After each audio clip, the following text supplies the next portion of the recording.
Good morning.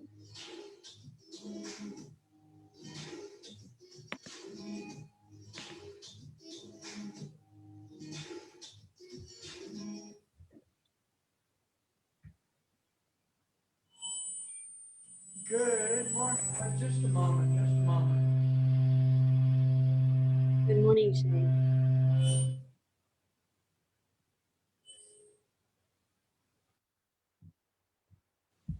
Okay, that's not going to work. I was trying something there.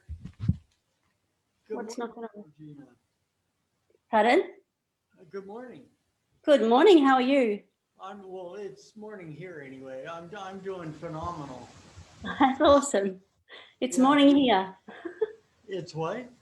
It's morning here. It's just a day ahead. Oh, that's right. That's right. Morning there, just a day ahead. Okay, I was trying to remember whether it would be day or night there. And you're in Sydney, Australia, correct? That is right. We're in Okay. Sydney. Oh, just a second. Let me back up here. Good morning and welcome to another edition of Positive Vibes, making positivity and gratitude louder in a podcast world. And this morning, as my guest, I have Georgina Orchard, a business coach and life coach from, in Sydney, Australia, as we just said. And she's going to be sharing with us her positivity for the day and from the other side of the world. Well, the other side from where I'm at. I don't know where you're at, but yeah. Okay. Well, good morning, Georgina. Good morning, Shane. And just, I was watching one of your videos, and you said Georgie, and I'm just wondering, do you go by Georgie or Georgina? I go by both. Okay. Okay. Either way. Georgina's my birth name and Georgie's my nickname. In Oh, okay. Australia, we like to shorten names. So Yeah. Yeah.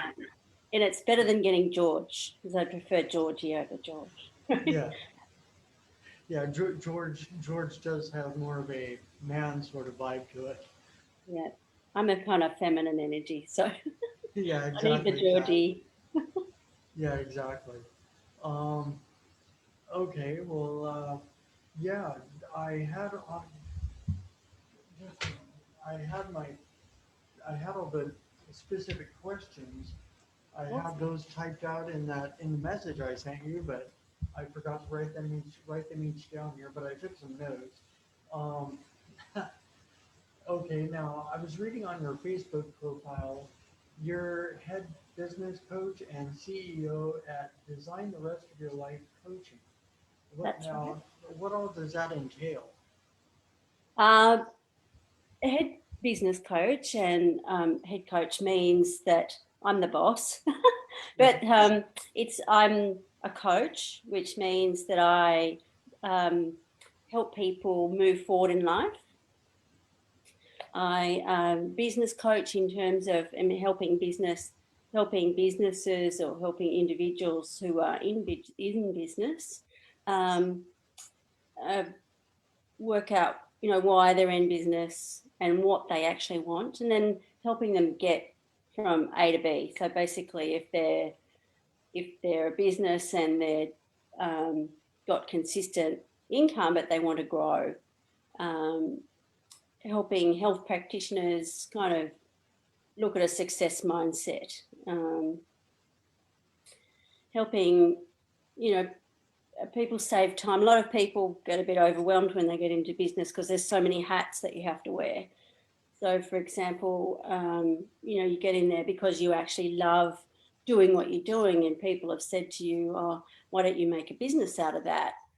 And but you're not quite sure, well, how to run a business. So that's where I come in and help them put the management hat on and the entrepreneur hat on, and um, whether we train them on different systems or delegate some of the responsibilities that they have to do so that they can focus on growing the business. And, part of being in business is also employing people. So helping them grow their business with the right resources that they need to grow. Okay. Okay. Right on. Yeah, I had sort of thought about it along those lines, but I was sort of, like when I saw the term business coach, to begin with, I'm sort of like, okay, exactly how's that work? But yeah, thank you very much for the explanation there. And yeah, it's sort of, um, and then yeah, because it's like the life coaching, I understand that. Sort of, as I understand it, sort of, a guide, someone to help you along, help, you know, where you're sort of like maybe stuck in a situation, is that correct? Yeah, sure. A lot of people get stuck and overwhelmed in life, or they have no confidence. And there's events that have happened in their life that have. So imagine, I guess, life coaching is like uh, taking a fully grown onion, for example, and that little onion started out life as a pure. I don't know if you've ever peeled back an onion and you found the little pure, um, smaller one inside, right in the middle, and that's the baby onion. And then from the onion, it grows and it has layers. And as it grows, so um, imagine that you've got rings on your fingers and your hands are the onion. And as the onion grows and adds different layers, imagine your hands are overlapping and you might have a few rings on your fingers. Imagine those dints in life, some traumas or experiences. And those experiences have created stories or changes in behavior, changes in values, and changes in the programming. So you get to this fully grown onion, but it's got a few dents in it. And sometimes we just need to unpack those layers and peel away them. We call it an onion because sometimes we cry. We cry when as we shed a layer and we become freer. And eventually, I don't think we'll probably ever get down to that baby onion, but we can also um, go and investigate uh, how we really were set out in life, and we can really find ourselves through life coaching. So we can peel away the layers and then basically remove some of those stories that are going on. Those are stories that are holding us back, and then move forward in life and find the fun and the passion in life. Right on, right on. So that's a good explanation of life coaching to me. Did that make sense? Yeah, yeah, that made excellent sense. Especially with that made excellent sense with the onion and how you get down to the base level, the pure level. Um, okay, right on. But yeah, it's sort of as I relate to the to coaching, I've never really technically had a life coach or any other coach, but I have in a way had coaches uh, when I was young, or I'm still clean and sober and in the 12-step program. But when I was very active in the program and have working the program in my life. Well, I still work the program in my life, but when I was going to meetings all the time, which I don't anymore, hit sporadically, and I was very active, had sponsors. The sponsors, that's sort of like a coach in the 12-step program, help guide you along and unpeel those layers like you're talking about, the layers of the onion. And that's how I relate to it. Yeah. It's kind of like it's taking away that I'm not good enough and installing I am enough, and I'm enough to do, whatever I want in life. For example, Yeah.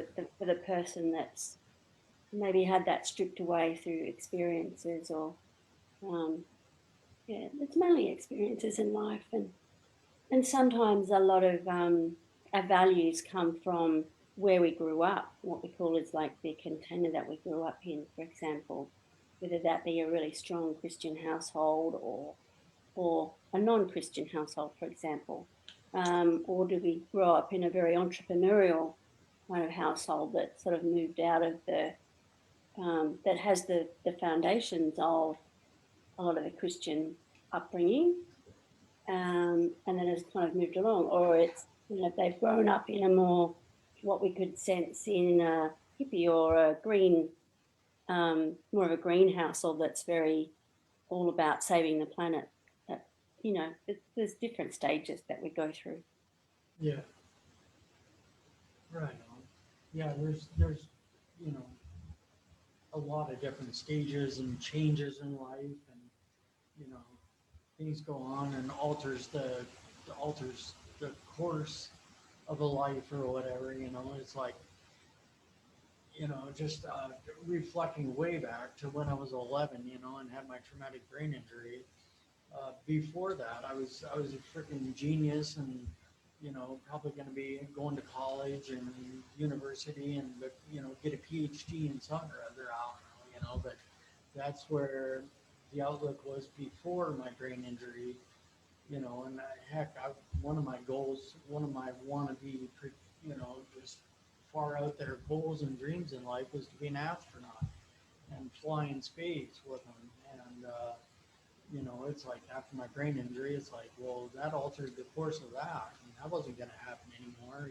So on to bigger and better things, I guess. From where I was at, and it just totally altered the course.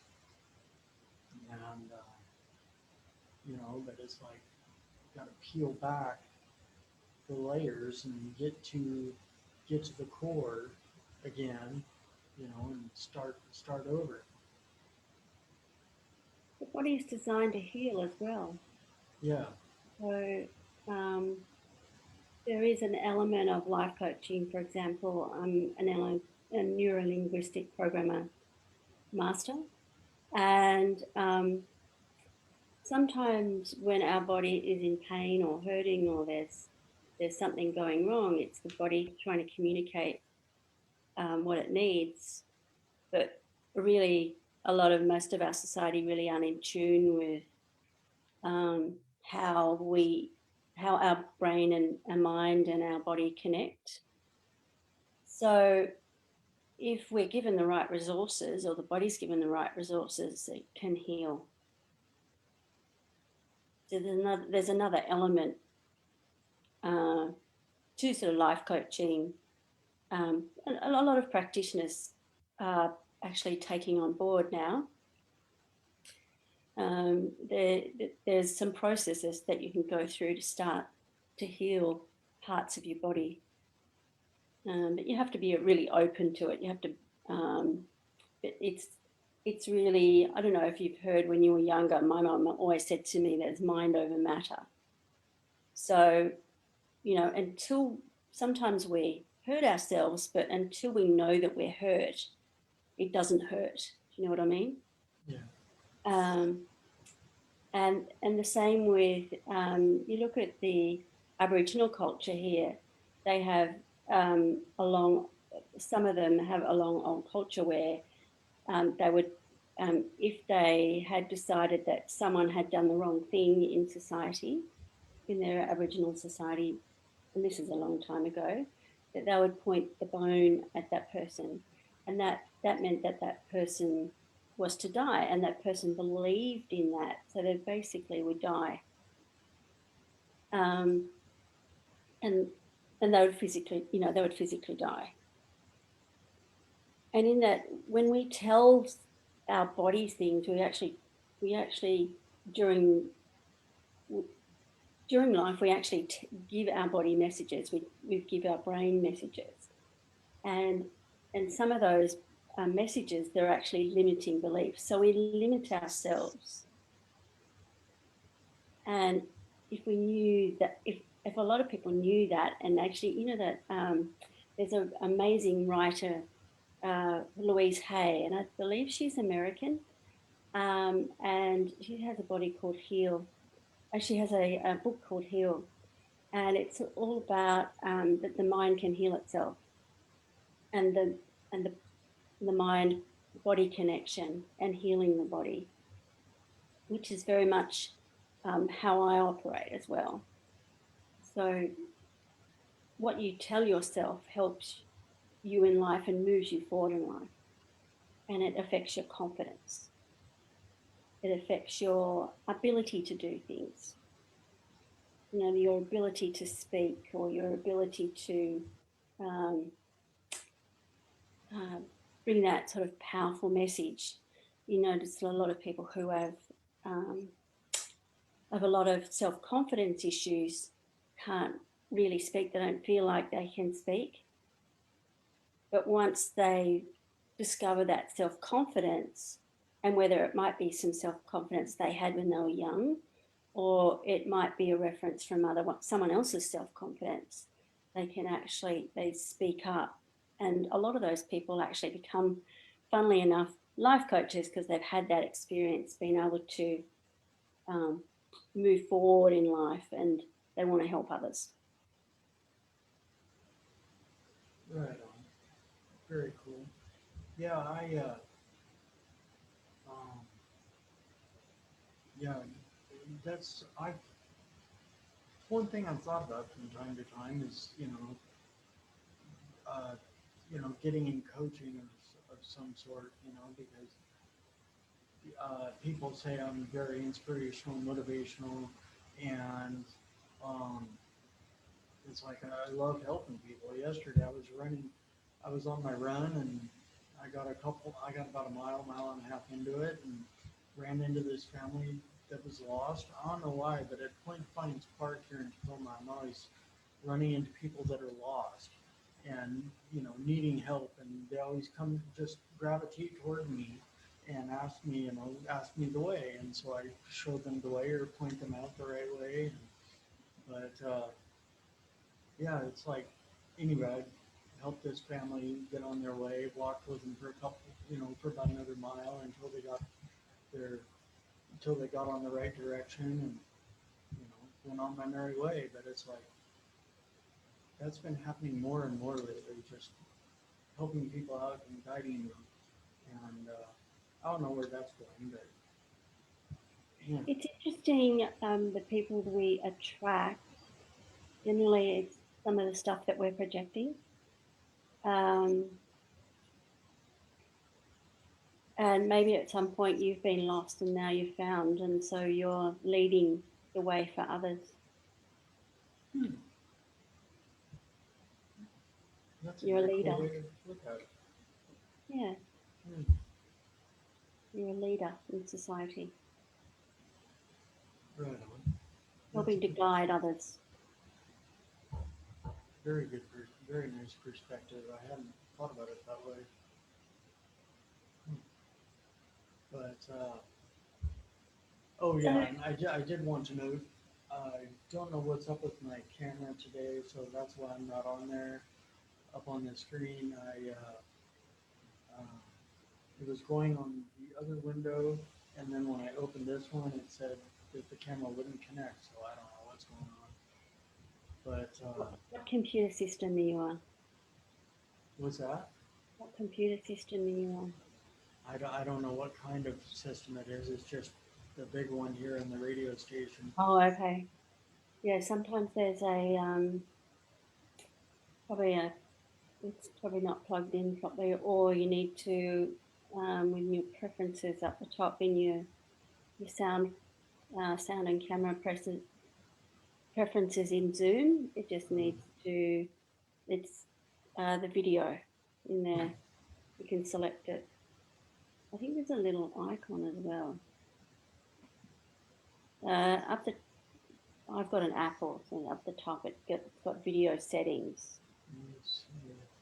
Nope, I don't have anything like that.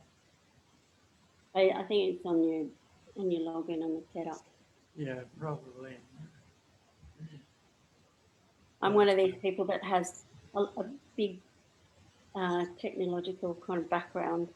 At one stage, I think in my 20s, I was working for Oracle Asia Pacific, and I would go into the countries that Oracle was in and help the finance directors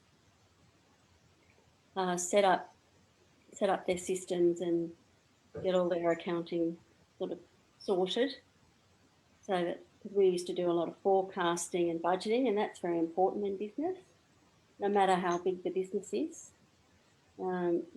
The finance directors reported into a finance director in Sydney who was part of the Asia Pacific, and then that would all be reported into a managing director for the region or vice president for the region, and he knew his numbers. He was spot on with his numbers, and that's a really important thing in business, is to know your numbers, to know where your cash is at any particular time. And then that would be reported into the US. So in the US, so you're in California? No, I'm in Washington. I'm in Tacoma, Oh, Washington. Washington on the other side. Yeah. Yeah, Washington State. I love Washington State. I visited there in the I think it was 1990. Oh, right on. Yeah. Right on. Very cool. And I flew into Washington, Dallas, and then went to Washington.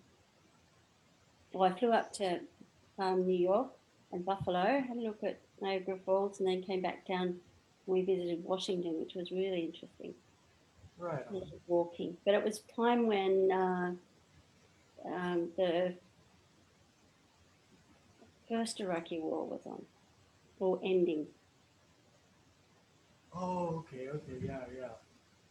So it must have been George Bush Senior, is it? Is that George Bush Senior then? I do believe so. Yeah. And so the White House was all closed off at that time, but a lot of the monuments we got to see, the Abraham Lincoln big statue. Very interesting. Right on. That's very cool. It was very cool. We spent a month in America. It was really very cool. Oh, nice. Extended vacation or business vacation? I was in my 20s, so I had been working in the UK, and I found a Delta airline pass. We could get a 30-day standby. And I think we only didn't get one connection. So that was really good. We got all around the US on Delta Airlines. Oh, right. Yeah, we went skiing. We went to the Grand Canyon, down to New Orleans, Florida. We went to Disneyland. Yeah, it was a vacation before we all came home. It was my brother and his wife and I. Oh, very nice. Yeah. Yeah, actually, I was at Disney World there in Florida, and actually, it was 1990. Might have seen you there. No, You never know. I'll have a look at my photos. no, it was actually on. I don't know the exact date, but I do know it was a spring break of in 1990. I went with my grandparents down to Jacksonville, Florida, and we took a couple days and went down to Disney World, and then drove back up. Yeah, it was very nice being there in Florida. I And think it was March, so it would have been coming into spring. So it was probably around the same time. oh, that's definitely odd, very coincidental. It is. Yeah. Um, and I've driven through Arizona, but I've never been. I didn't make it to the Grand Canyon. Sedona we went through. We stayed in Sedona, which is just like the amazing, Huh. beautiful red stones, and then through the Navajo area. That was very interesting. Oh, okay. Yeah. Yeah, because I was on a road trip in 2017 and drove through part of California, just pretty much straight over to through uh, New Mexico, Arizona. I went up, went to Phoenix to see my aunt, stayed there for a couple days, and then pretty much went straight from there to New Mexico, or straight from there and headed east. Um, New Mexico, Texas, and then headed north. But yeah, I sort of spaced going to the Grand Canyon. The Grand Canyon is amazing. Just it's just it's so desolate with the windswept, and it's almost like you look at we've got something probably equivalent here in the Blue Mountains, but it's just covered in trees. And you look at the depth of the Grand Canyon, and it is it's just so vast and barren. It's amazing. I can't, when I grew up on a sheep and cattle station um, out west New South Wales towards the middle of Australia, and it is very dry. Like your shirt and your picture, it's like the ground is very orange, a bit like the, um, around the Grand Canyon, and we have red sand hills and then clay uh, creeks. So there's a couple of different types of country, and the red sand hills can get really boggy. You can get bogged in them as well because they're very fine sand. And then in the out on the clay pans is where Australia is one of those countries of droughts and floods and recently fires. And the floods come down and the silt runs down a lot of the inland rivers and it floods the floodplains and and that's where all the nutrients come down. And so that's where you get all your clay and your silt. And it's very desolate out there. A little bit like around the Grand Canyon. There's not much pick there for animals and different things, but it's very drought. It looks like there's been drought there for a long time. Yeah, So we loved it there. It was great. right on. Beautiful red, beautiful colours. And then it was snowing a little bit at the time when we went through as well. So it's just that beautiful offset of that, the white and the red. Very Stunning. nice. Absolutely stunning. Yeah, it sounds awesome. Yeah, my aunt and uncle, like I said, they live in Phoenix, and they were on a road trip. I think it was somewhere right there near where they live in Arizona, and they were a few days ago, and they were showing. She posted a couple of pictures on her Facebook account of just the desert. And I'm used to seeing pictures of it being, sunny and dry. And here's a picture of it, and it's snowing, and it's like, what? That's crazy. Yeah, it's amazing. Yeah, definitely, definitely. If you go down to Sedona and you drive around into the town, it's just stunning when it snows. Really stunning. Right on. That'd be So very cool. I can't remember where that is in relation to Phoenix. We did drive through Phoenix and it seemed to go for a very long time. It seemed to be a very big city. Yeah. Huh. Yeah, I'm trying to think of where Sedona is. I know the Grand Canyon is like north or north, just slightly northwest of Phoenix, but Yeah. and I was almost going to go there before I went to Phoenix, but I probably should have since I totally spaced it when I left Phoenix. Huh. Oh well, I'll make it back there one of these days. So in your picture, I can see a large shark. And is this on the coast somewhere? Oh, the shark. Just a sec here. No, the uh, the shark in my profile pic on Facebook. That is that's at Ocean Shores, Washington. It's on the West Coast, and yeah, that shark. That's actually the that's actually the entranceway. The door's inside the mouth, the door to the building, and it's a store there in Ocean Shores, sort of like a touristy store, with T-shirts Oh, yeah. that have Ocean Shores printed on them and everything. And the store is called Sharky's, That makes and sense.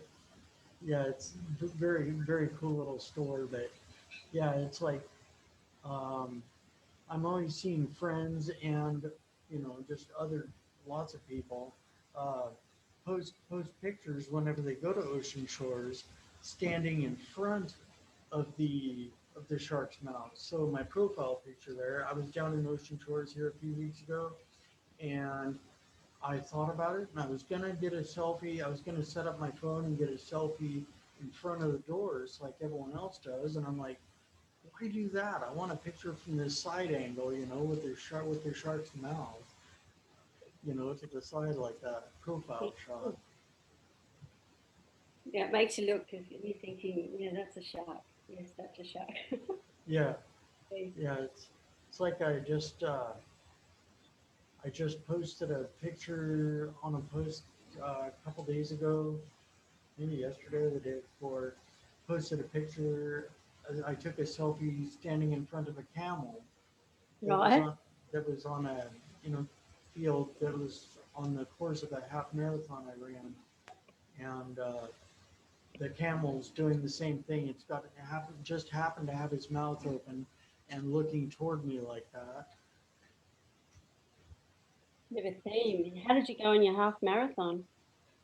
Oh, that was actually a good race. That was shoot, I think that was last year. It was in Port Orchard, Washington, up on the peninsula, and that was a very cool one. So, what got you into marathon running? Um, Actually, my aunt Dina, the one that lives there in Phoenix, she's the one that inspired me to start running, and it's like I had been following, or at least, yeah, inspired me to start running. And I had seen her posts for, a few years since we've been friends on Facebook. I'd seen her posts and pictures about her flying all around the country and running half marathons in Honolulu, half marathon in the dead of winter in Fargo, North Dakota, running half marathons on the trails down in Arizona around Phoenix area there, and just all over the country. And I'm like, man, that's crazy, people that run these, long distances like that, even half marathons, that's crazy. And that's insane, but here I was, uh, riding my mountain bike, doing 100-mile-a-day rides, riding Seattle to Portland, or riding the Bike MS ride, which was 169 miles over the course of 2 days. Or, when I go hiking, I go up on Mount Rainier and hike up to Camp Muir, which is, I don't know, 4.5 mile hike, but you gain like roughly 5,000 feet elevation gain. And, it's a day hike, and it's like, I don't know, I go on these really big hikes or really long bike rides, and finally it hit me. Hey, I saw this promo on Facebook for the Sound and Arrows 12K here in Tacoma. And I was living in Bonnie Lake, just a few miles away at the time. And I'm like, you know what? I'm going to try that. I'm going to train for that 12K. And I ran that 12K, and I got to the end, and I told my running partner, the woman I ran with, I'm like, hey, that was a lot easier than I thought it would be. Let's do it again. Jokingly, but and right after that, a week or two later, jumped right into the half marathon training program, training to be a pace group leader, and 8 months, about 8 months, about 7 months after I started running, um, I had run. I don't know. I had run a few half marathons up to that point already, and yeah, 4 or 5. But anyway, then I ran my first marathon right about 7 months after I started running, and just running, running in general. As I don't know if you've seen my posts here, but on my posts on Facebook and Instagram, but I run every day, and I'm 1,037 days into it, and it's just like running just feels so good. It's like I don't know, other than the endorphin high or whatever that, whatever that is. Um, uh, I just feel more alive. It just helps it keeps me healthier. Helps keep everything helps keep everything going. Keeps my batteries charged. That's good. Healthy, Yeah. getting out in the cardiovascular system. And you get to see lots of interesting things. So what's the little I'm just looking at your Facebook now. What's the like a ram or Oh, a that's a muskox. mascot? Oh, Yeah, it's at the Point Defiance Zoo here in Tacoma. yeah. Yeah, um, on 5 Mile Drive or the little jog up the hill to the parking lot of the zoo. There's the fence right there, and you can see into the Asian. I think that's the Asian section, and there's actually I've seen two muskox in there. I saw two the other day, but yeah, you can usually sometimes see one out there on the grazing on the hill right by the fence, and then sometimes there's another one meandering around somewhere in there. It looks interesting. Yeah. I don't think I've ever seen a mascot before. Huh. Looks Yeah. like a camel. Definitely looks like a camel. Yeah. It took me a minute. First time I saw one, I'm like, okay, I've seen a bull. I know what a bull looks like, and that's no bull. I'm like, what the heck is this? Someone said muskox, and I'm like, oh, really? Oh, they must be related to the camels. It's interesting. Have you ever seen a Brahman bull? A Brahman bull's got the great big hump on him, but he's much bigger and less hairy. Oh, what was that again? Brahmin bull? Brahman, yeah, Yeah. Yeah. right. Actually, I've seen pictures of those. Yeah, they can be quite scary looking. Yeah. We when I was young, we had Hereford and Brahman, and my parents used to mix the two breeds, so it was became Bradford. But we had this big bull called Charlie, who was a little bit mad, and he'd get out of the cattle yards and go running around, scare the pants off everybody. He was a big boy, very big boy. Oh, right. And big, Yeah. I mean, bulls are scary enough, but when you got a Brahman bull with great big horns and is massive, it sends everyone scurrying. Yeah, you look back and you think it's quite hilarious, but at the time it's quite scary. Yeah. Yeah. Interesting. Oh, well, I'd love to run like that. Maybe when my health improves, I'll get back into my running. I do run when I play soccer. That's about the only time I run. Yeah. Yeah. One of my old bosses. Uh, um, Whenever he'd come in there, whenever he'd be in the restaurant and talking to me, um, in the morning when I'd be out there sweeping and mopping the floor, he'd he'd he'd often come over and say like, hey, I saw your post about that marathon or the half marathon you ran yesterday. On this would be on Monday morning, and he'd say, I saw that your post about the race you ran yesterday, and to relate to me, he'd say, yeah, I've run a lot. I've run a lot in my life, but the only times I ever run is from the police or from my girl's daddy, and it's like oh man.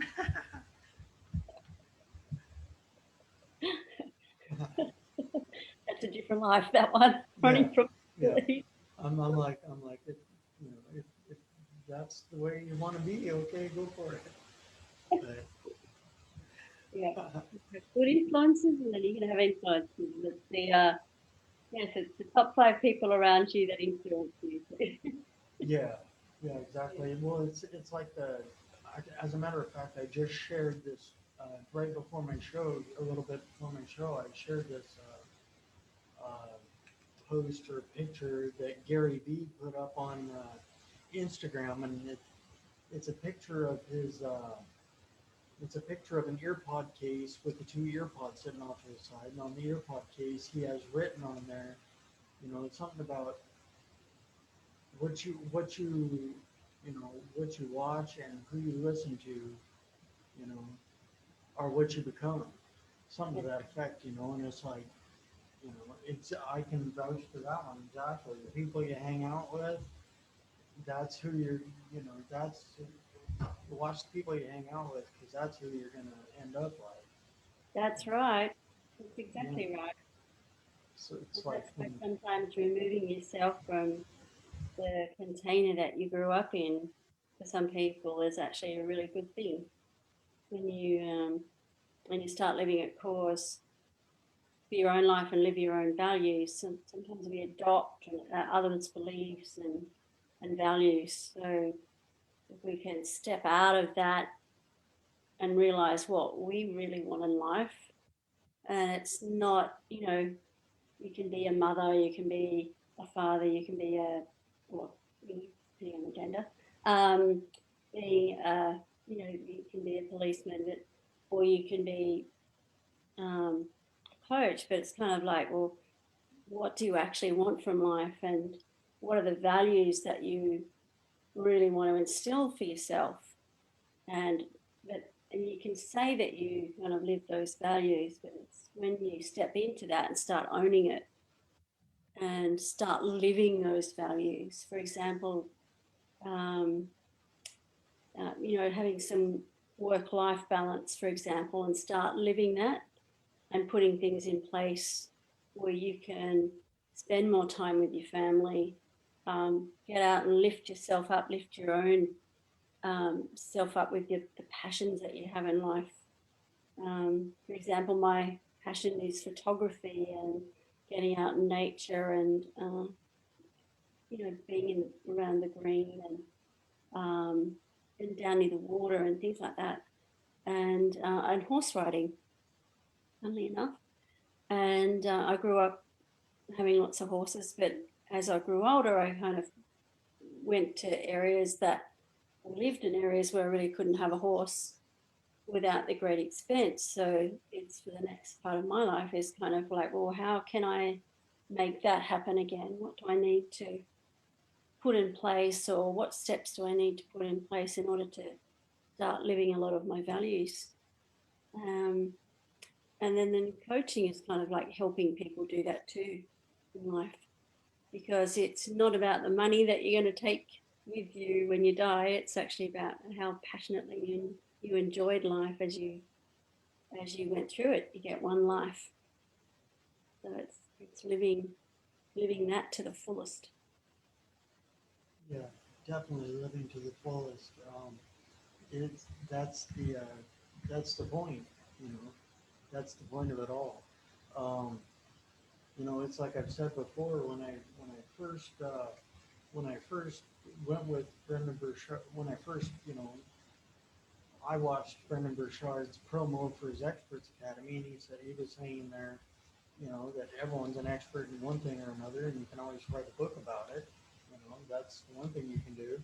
So I'm like, oh yeah, I'm an expert about my life. And people say it's inspirational, motivational. Okay, I'll write a book about my life. So I did. And one of my goals with that, just a sec here, my book. Oh, I guess you can't see because the camera's not on. So why did I do that? That was stupid. Um, but yeah, my book is called "Live the Passionate Life and Quit Settling for Survival."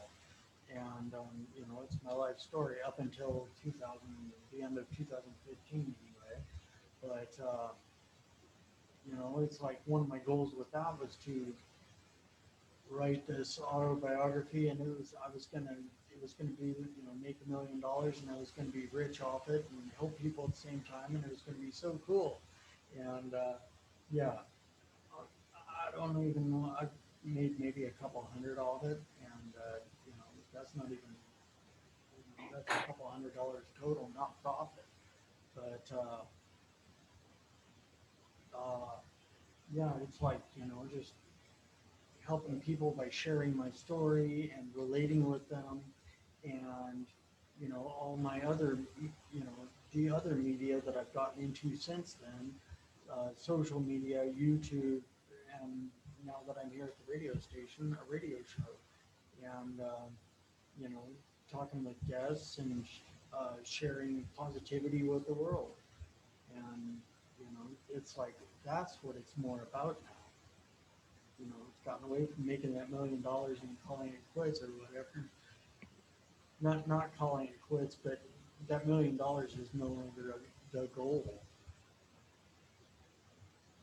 So I noticed that you've got a few photos, and on your Facebook profile, you could put your book on your Facebook profile so that it promoted it. You can actually on your in your photos, you can have key photos that you can show on your profile, and you can help people that way with your book if you like to. Yeah. Well, actually, I have posted and shared about it, put it in my stories before about my book and shared the link because my book is on Amazon Kindle. Oh, awesome! Well, it's on Amazon and Barnes and Nobles, and on both of those platform or sites, it's available as paperback, hardback, and um, on Amazon Kindle and on Barnes and Noble's e-reader called the Nook. And I've also seen it a few other places as an audio, or not audio, but as a ebook. Yeah, Yeah, I've read it was ebook. like super cool. I found it on Google Play. I'm not sure if that's linked to like Amazon Kindle or whatever, but I saw it, seen it on there. So You could probably put a link in your intro. yeah. After the show, I can show you how to set that up if you like. Oh, and my intro on Facebook. Yeah, Yeah. Oh, I never thought about that. you can promote everything that you're passionate about on in your intro. Yeah, that'd be a great idea. I'll have to do that. Yeah. If you look at mine, what's mine do? If you look at my intro, I've got some key photos on there, Oh, okay. and I haven't got my latest book on there, but there is a book, this, uh, the 6 Steps to Removing Worry. It's a practical guide for women struggling with health, and men can use it as well. Um, and there's some key photos of like John Van John Van Dam. I met him when he was out in Australia beginning of last year. Um, and a few other writers, sort of key people in my life. You might have heard of Jamie. He's been on Oprah a few times. And then Hannah Green is a Lyme disease coach. Yeah, so you can put key photos. There's a photo there of me and my girls in the middle. You can put key photos that are important Hmm. in there. Oh, I'm sorry, Georgina. There was one other thing I wanted to ask you about. And I just noticed here in my notebook, being a coin merchant. What does that entail? A coin merchant. So Bartercard have started a currency up. You don't have to join Bartercard, but they have their own currency. And when I joined, it was worth 10 cents. And I believe it's now worth about $7. And it's just a currency for trading, a bit like what Bartercard was. But it's without all the Bartercard, fees and different things. So um, I accept coin as part of um, as part of payment when I do coaching. Hmm. Yeah. Okay. Okay. And there's coin shop. There's a coin shop, so people advertise different things on it. It's actually meant for a business.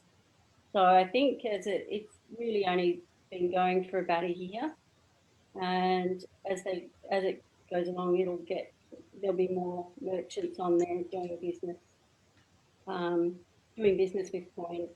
I think a lot at the moment it's because it's a asymmetric kind of currency.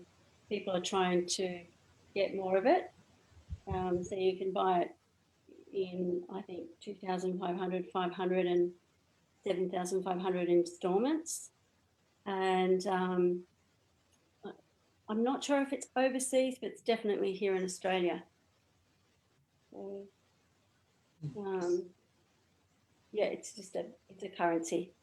Oh, okay. Okay. Yeah, it's a bit like I guess it's a bit like Bitcoin. It's just it's a group of people. I gather more people will come on board. As more people come on board, it gets more popular. It'll um, it will take off a bit more. At the moment, it's still in its infancy. Another way of doing it. Okay. Yeah. Because Yeah. I'll have to look into that. I had never heard of this coin. It's Q for anyone watching or listening. It's QOIN, coin with a Q. Yeah. And yeah, I had never heard of it or even seen it before until I saw that on your profile that you're a coin merchant. But yeah, I just the other day, I don't know, a week or two ago actually, I've never well when I was a kid, my dad bought my brother and I some bars of a few bars of silver, 1 ounce bars of silver in so so that we were owners of some silver in the metals market, but other than that, I'd never done any investing at all. And the other day, I finally, I noticed some of my coworkers, for at least a couple months now, they've been, talking about Bitcoin and crypto and all that, and they're into that. So I'm like, maybe I'll check into that. So I went ahead and bought a little bit of Bitcoin and crypto, and, seeing how that all works. So yeah. Anyway, I was just curious about this coin.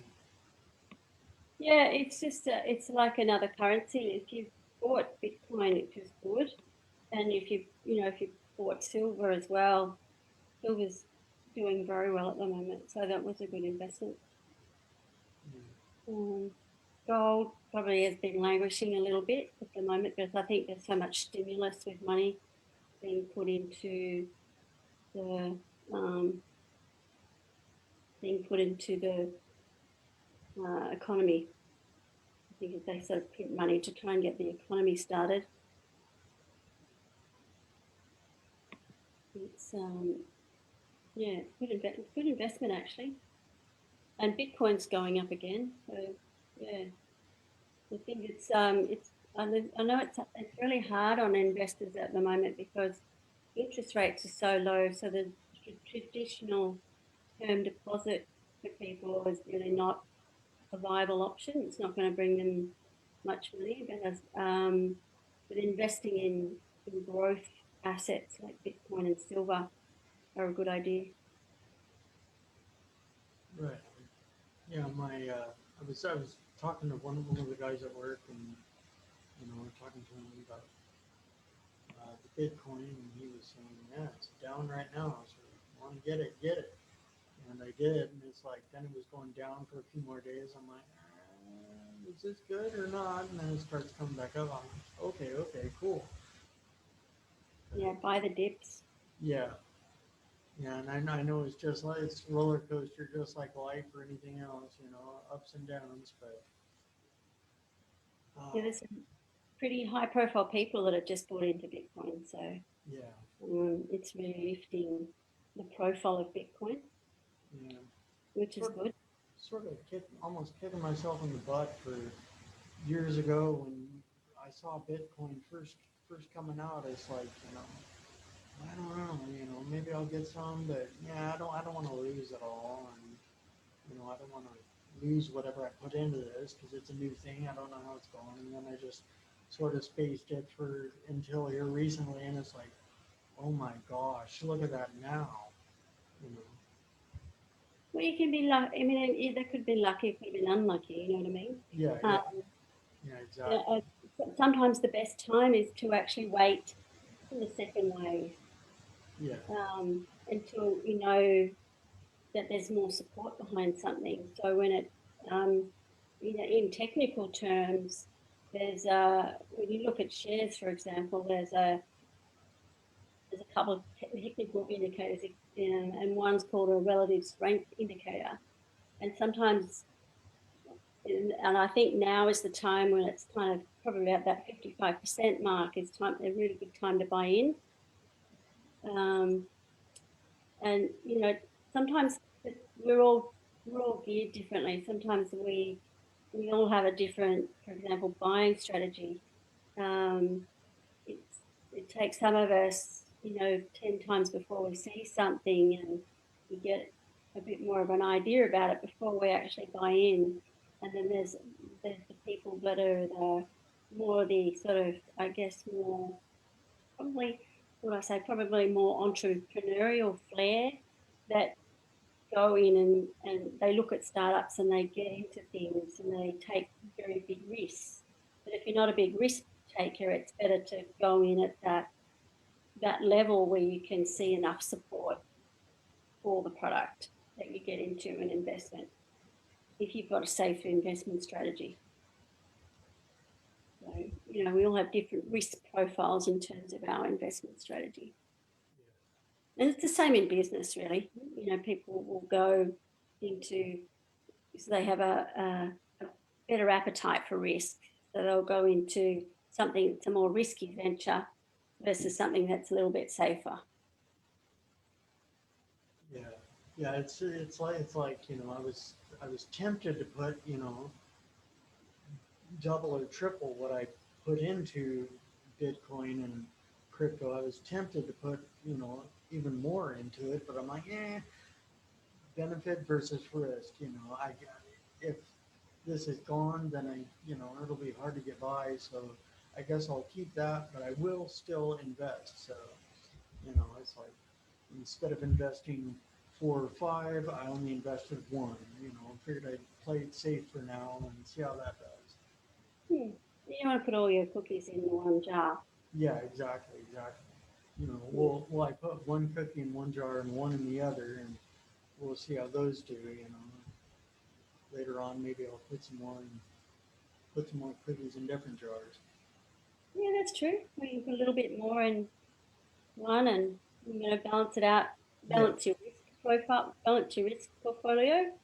So obviously cash at the moment is cash has always been a safe thing that sometimes it doesn't inflate at the same rate, or there's also deflation as well.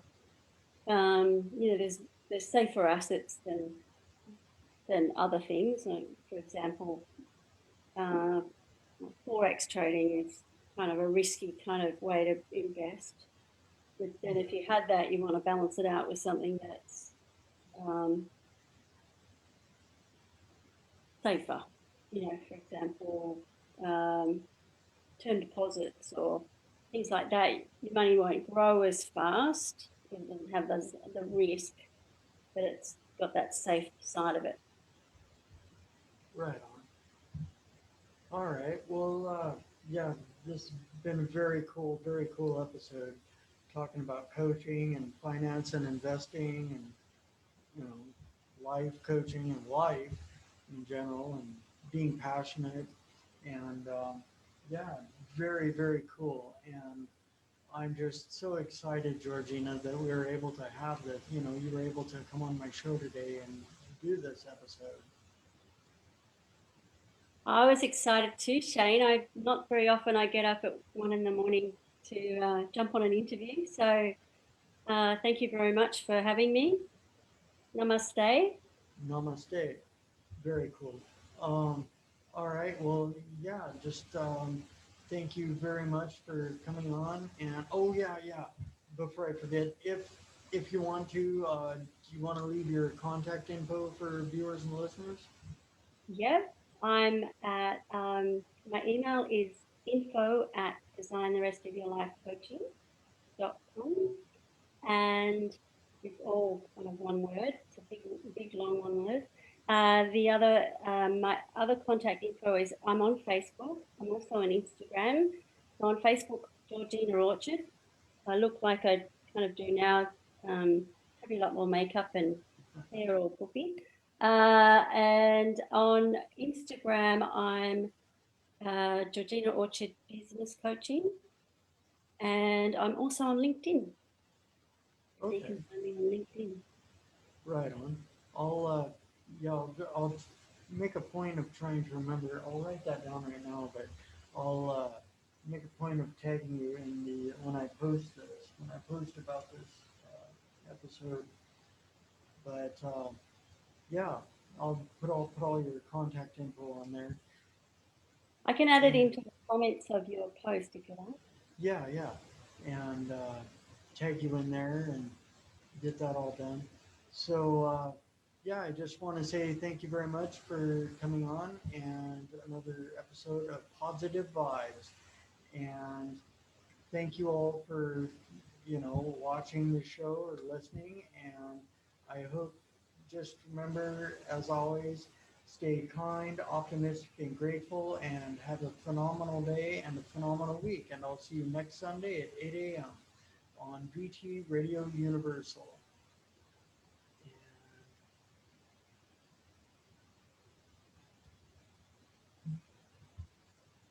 With that, I'm out.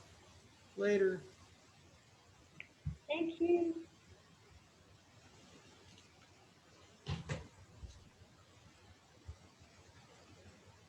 Are you still live, Shane?